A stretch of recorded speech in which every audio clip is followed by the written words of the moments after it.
जो सवाल की ओर हम लोग चलते हैं जो लिया गया है केमिस्ट्री क्लास 11 पार्ट 1 के chapter 1 that means basic concept of chemistry से लिया गया है ये सवाल।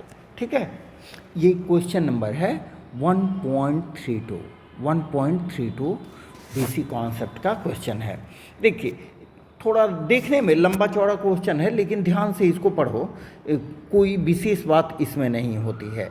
ठीक है, तो इसमें देखिए, a welding gas contains carbon and hydrogen only. पहले तो क्लियर हो गया, इस गैस में केवल कार्बन और हाइड्रोजन है।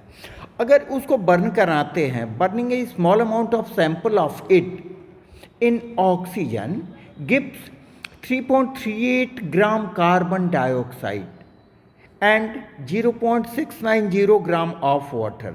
ठीक है, इसको बर्न कराते हैं, जलाते हैं स्मॉल अमाउंट ऑफ ऑक्सीजन में, तो हमें CO2 मिलता है 3.38 ग्राम और वाटर मिलता है 0.690 ग्राम। ठीक है, कोई और प्रोडक्ट हमें नहीं मिल रहा है, ध्यान देंगे। अब सेकेंड पार्ट में आए, volume of 10.0 litre measured at STP standard temperature and pressure पर of this gas found to be weigh 11.6 gram. देखिए, यहाँ वॉल्यूम और मास का भी कोरिलेशन बताया गया है, इस बात को ध्यान में रखेंगे। ठीक है, तो कैलकुलेट द एम्पिरिकल फार्मूला आपको निकालना है, मोलर मास ऑफ गैस निकालना है और मॉलिक्यूलर मास निकालना है। ठीक है, तो आइए चलते हैं। इसके लिए सॉल्यूशन कितने स्टेप में होगा? सबसे पहले required equation of burning supposed gas, हमें केवल कार्बन और हाइड्रोजन दिया गया है, तो उससे हम सपोज करेंगे कि कौन सा गैस हो सकता है। तो एक सपोज्ड हाइपोथेटिकल गैस को सपोज करेंगे और उसका बर्निंग दिखाएंगे। ठीक है, आगे देखते हैं प्रैक्टिकली। ये तो स्टेप्स है आपको समझने के लिए, ये सवाल का मने प्रोसीज्योर नहीं है, कैलकुलेशन नहीं है। ठीक है, आपको किन किन टूल्स का यहाँ ज़रूरत पड़ेगा वो यूज़ किया गया है, वो हमने यहाँ पर लिख दिया है। ठीक है, ये क्वेश्चन में नहीं है। सेकंड, कैलकुलेशन ऑफ, सबसे पहले सपोज्ड एक इक्वेशन तैयार करें गैस को सपोज करके, उसके बाद calculation of number of moles of carbon और number of moles of hydrogen atoms हम निकाल लें। ठीक है, उसके बाद यहाँ मॉलिक्यूलर मास का कैलकुलेशन करें। हमको गिवन मास दिया गया है और गिवन वॉल्यूम 10 लीटर्स दिया गया है, उसको मोलर वॉल्यूम से मल्टीप्लाई कर दें।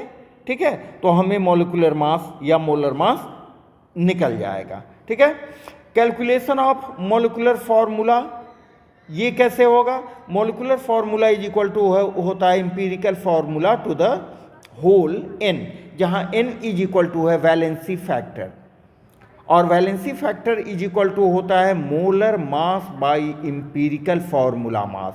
ये सभी चीज़ें हमको निकालनी होंगी।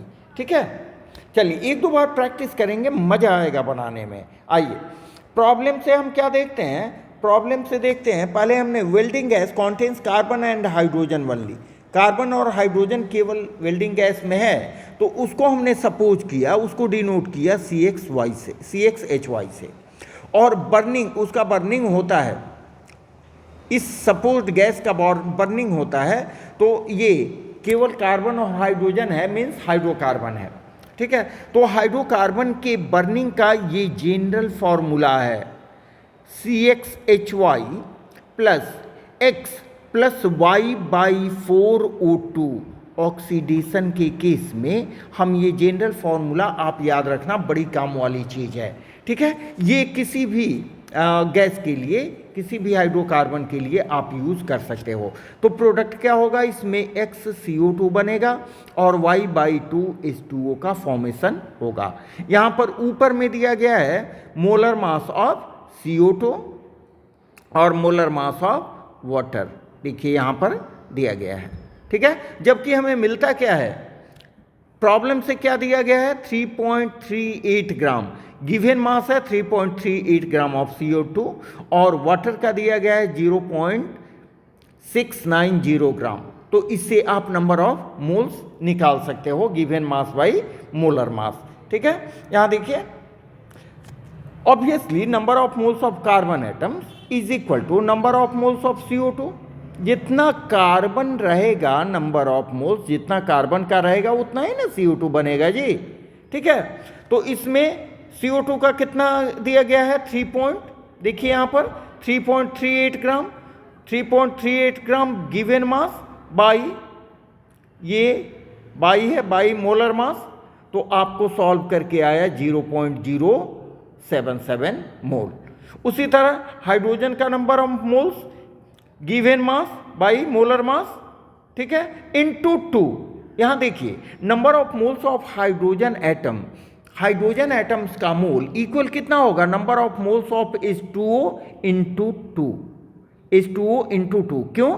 क्योंकि यहां एक H2O के मोल में बच्चा लोग देखिए क्या है, 2 हाइड्रोजन एटम हैं।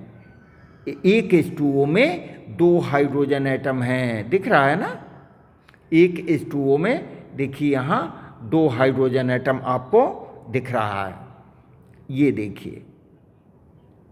ठीक है, एक H2O के मॉलिक्यूल में 2 हाइड्रोजन है।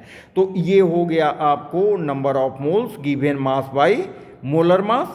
ठीक है, और इसको 2 से मल्टीप्लाई किए, अब सॉल्व करके आपको आया 0.077 मोल।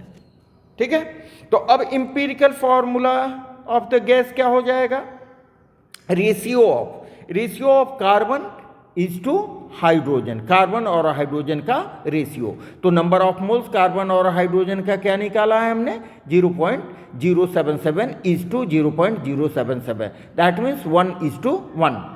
इसका मतलब कि कार्बन भी एक है और हाइड्रोजन भी एक होगा, समझे। तो ये हो गया empirical formula of given gas. जो सपोज्ड गैस हम लोग लिए थे वो हाइपोथेटिकल काल्पनिक गैस हमारा क्या निकला, काल्पनिक गैस का फॉर्मूला क्या निकला, CH, समझे। अब इसका इंपीरिकल फॉर्मूला मास क्या निकलेगा, कार्बन का 12, हाइड्रोजन का 1, दैट मीन्स 13 ग्राम। 13 ग्राम ये हो गया इंपीरिकल फॉर्मूला मास।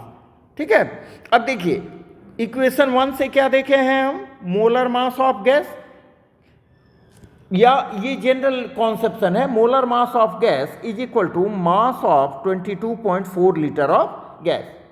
और इसका ऊपर में फॉर्मूला हमने क्या देखा है कि गिवन मास 11.6 आपको दिया गया है by given volume 10 litre multiplied by molar volume. इससे निकल जाएगा आपको मोलर मास ऑफ गैस।